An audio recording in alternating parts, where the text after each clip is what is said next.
हामीले धेरैजसो घर बनाउन अघि नगरपालिकाको मापदण्डमा सुन्ने शब्दहरू भनेको सेटब्याक, फार, ग्राउन्ड कभरेज र रो सुनेका हुन्छौँ। तर डेड इन पनि हाम्रो नगरपालिकाको मापदण्डमा पर्ने गर्छ।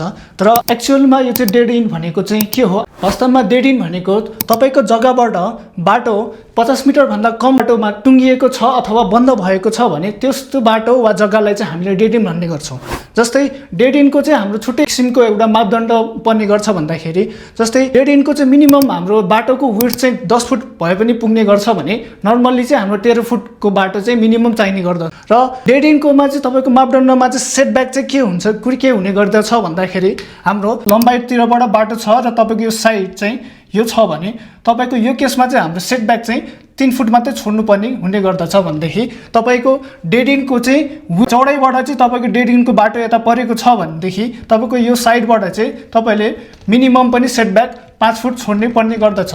र डेड इनको चाहिँ हाम्रो फाइदाहरु कुरा गर्नु पर्दाखेरि सेटब्याक चाहिँ हाम्रो यो केसमा तपाईको जग्गा यो साइडमा छ, यो टाइपको साइडमा छ भने तपाईको 3 फुट मात्रै छोड्नु पाए पुग्छ। त्यो चाहिँ एउटा फाइदा भयो भनेदेखि तपाईको डेड इनमा चाहिँ हाम्रो रो चाहिँ लाग्ने गर्दैन। जस्तै मिनिमम पनि 10 फुट हो, त्यो भन्दा चाहिँ हाम्रो 13 फुटसम्म चाहिँ हुने गर्दछ भने मिनिमम 10 फुटमा पनि हाम्रो चाहिँ नक्सा पास हुने गर्दछ डेड इनको बाटोमा तपाईको यदि साइड अथवा जग्गा छ भने घर बनाउन। र यसको बेफाइदाको कुरा गर्नु पर्दाखेरि चाहिँ डेड इनमा चाहिँ मिनिमम 10 फुट मात्रै रोड हुने भएको कारणले गर्दाखेरि चाहिँ हाम्रो कारहरू भेहिकुलरहरूको सर्कुलेसनको लागि आउने जावतको लागि चाहिँ अलिकति असर चाहिँ पर्ने गर्दछ भन्दै प्लस तपाईको घरबाट चाहिँ 3 फुट मात्रै सेटब्याक छोड्नु पर्ने हुने गर्दाखेरि चाहिँ हाम्रो चाहिँ एयर सर्कुलेसनमा पनि अलिकति प्रब्लम चाहिँ हुने गर्दछ। यस्तै जानकारीमूलक भिडियोको लागि तपाईले rise of design and construction follow र लाइक गर्नु होला। धन्यवाद।